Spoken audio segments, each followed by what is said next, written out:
यक्षिणी का श्राप दृश्य एक। राजकुमार विक्रम अपने घोड़े पर सवार होकर गहरे जंगल में प्रवेश करता है।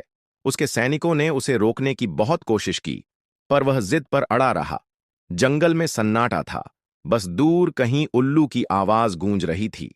अचानक ठंडी हवा के झोंके के साथ वातावरण में एक विचित्र सुगंध फैल गई।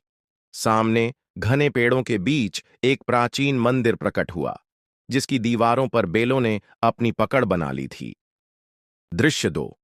मंदिर के भीतर का रहस्य विक्रम धीरे धीरे अंदर प्रवेश करता है। दियों की हल्की रोशनी में मंदिर का विशाल गर्भगृह चमक रहा था। अचानक उसे मधुर संगीत सुनाई देने लगा। दीवारों पर चित्र उभर आए, जिनमें एक दिव्य नारी की छवि थी, स्वर्ण आभा से दमकती, गहरे काले केशों वाली, जिसकी आंखें रहस्यमयी थीं। तभी एक आवाज आई, स्वागत है राजकुमार। विक्रम ने मुड़कर देखा। यक्षिणी स्वयं उसके सामने खड़ी थी। दृश्य तीन। यक्षिणी का प्रस्ताव। यक्षिणी मुस्कुराई। उसकी आंखों में रहस्य झलक रहा था। तुमने मेरी शरण ली है राजकुमार, अब तुम मुझसे कोई वरदान मांग सकते हो। विक्रम ने बिना सोचे जवाब दिया, मैं तुम्हारे सौंदर्य को निहारना चाहता हूं, बिना किसी भय के। यक्षिणी की मुस्कान और गहरी हो गई।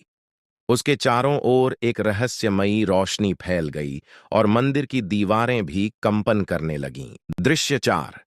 श्राप का क्षण। यक्षिणी ने विक्रम की ओर देखा। उसकी आंखें जलने लगीं और एक तीव्र प्रकाश फैल गया। विक्रम की चीखें गूंज उठीं। उसने अपने हाथों से आंखें ढकने की कोशिश की, लेकिन बहुत देर हो चुकी थी। उसकी दुनिया अंधेरे में डूब गई। यक्षिणी की आवाज गूंजी, अहंकार का यही परिणाम होता है। जो केवल बाहरी सौंदर्य को देखता है, वह सच्चे ज्ञान से वंचित रह जाता है। दृश्य पांच। शापित मंदिर। विक्रम मंदिर से बाहर लड़खड़ाते हुए निकला। उसकी आंखों में अब कोई रोशनी नहीं थी।